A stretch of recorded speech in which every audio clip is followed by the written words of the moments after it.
We've already covered how you can add typography to your design system, colors or color palettes, spacing, and border radius. Today we are going to be showing you how you can add icons, and I'm also going to seize the opportunity to add input forms to our design system. Then we are going to be touching on a very peculiar topic which is necessary for you as a user experience designer to know. It's coming from a web design background, so stay tuned.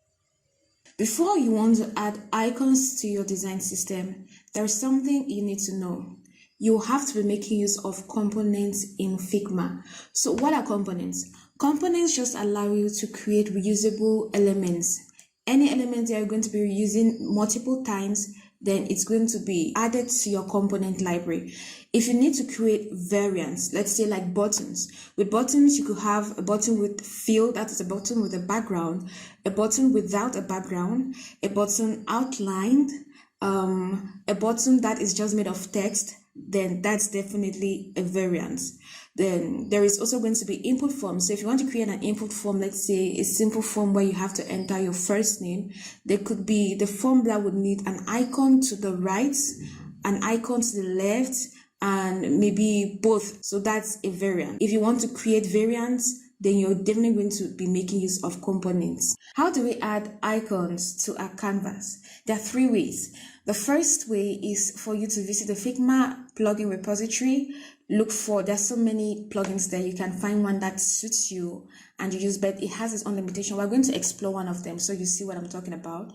The second one is to visit websites. There are websites that offer free icons. You can visit those websites and download them, but now that's the other thing. If you visit a website, you will first have to search for the icon you're looking for, then download. That's if you find the icon that fits that's free, before now importing into your Figma canvas. But we have material icons. Material icons are free, so I think you will not have a problem with trying to look for an icon that may require you to make some sort of payment. The third option is to use what I'm using, which I'm going to share with you right now. So what I use is an icon. It was recommended to me by a colleague. This is it. It's called 𝗏𝐿. Honestly, I don't know how to pronounce it, but it's 𝗏𝐿𝐶𝐻𝑜𝑛. Yes. So it's really good. All I need to do is drag and drop, but that is what we're going to be using today. But I want us to explore the first option of going to the Figma plugin repository. So these are some icons I tried out, but let's go through the longer process. So we go to our menu, plugins, then we'll click on manage plugins, and you can type in icons. Remember I showed you guys how to sort through the many plugins. The number of people that have installed or are currently using the plugin is a very good way to determine which of them could be good for you. Another thing you need to take note of is, you see third-party payment. Yeah, it means that not all the icons there are going to be free, so some will require that you make payments in order to use it. So let's use this one. We're going to use Icon Scout. There is a website for this, but I'm glad that they have plugin. Okay, so we'll have to add a few icons. Let's refer first to our sketch. As sketch, we had we had the email. So we are going to have an envelope here. We'll have something like a lock or a key here to depict password. And on the right, we're going to have the option for you to make the password visible or to make it invisible. And we need a social media icons too. I'm just going to copy this so that we'll use it for reference, so I'll not forget.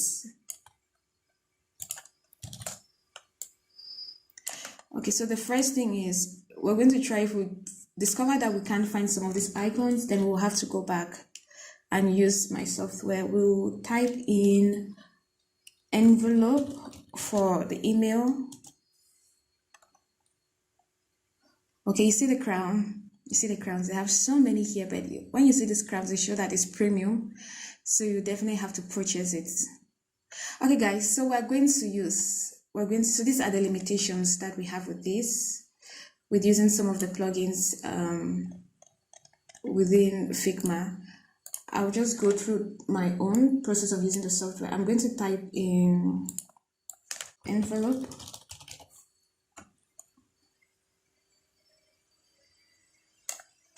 Okay, we use this. Let me just go to material. I want to use material. Yeah, I'll delete this. I'll have to delete this. Envelope. I want an envelope. And I want a phone.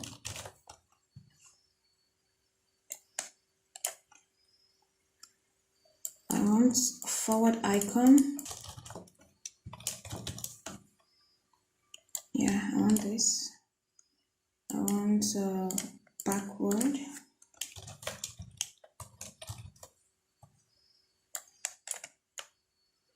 I want expand. This one. This is going to be for a drop down. I want a user. We use this. And okay, I just want a home icon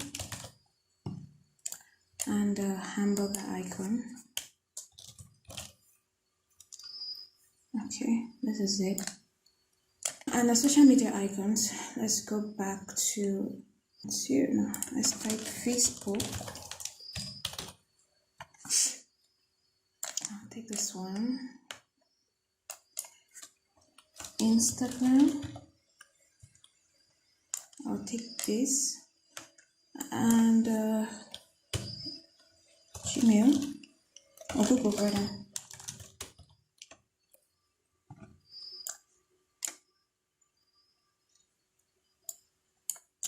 Okay, so we're good with that. These are the icons we're going to use. I'll just minimize this. We have our icons on our canvas. Now we need to make sure that we add this to our component library. I don't like how it looks. I'm going to first give this a heading. I selected the rectangle behind and the text color.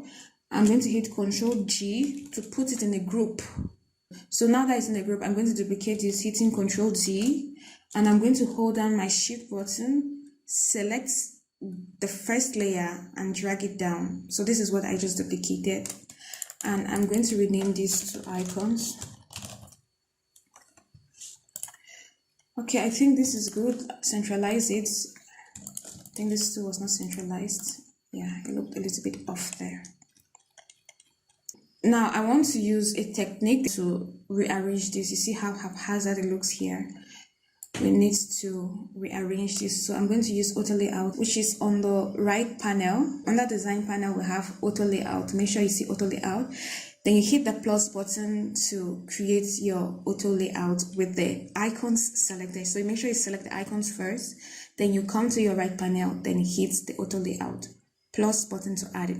So it's a very powerful feature in Figma, and it just automates the arrangement of elements. Let's say you're creating a website and you need the responsive views for desktop, tablet, and mobile.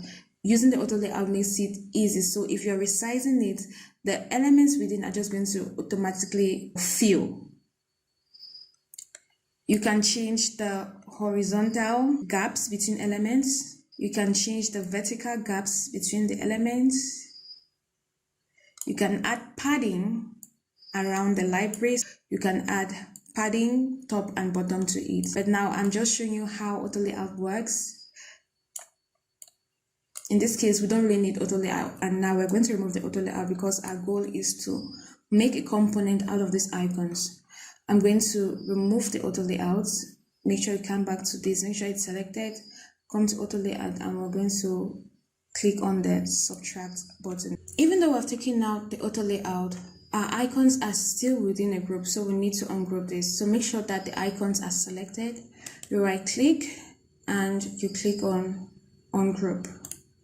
So everything has a shortcut. You just need to master your shortcut. It makes things easy. You move swiftly on your canvas when you're designing, especially if you've mastered shortcuts. So we've done that. Now we need to add this to our components library. I'm going to select all the icons again, and I'm going to come to this icon on top that looks like a diamond.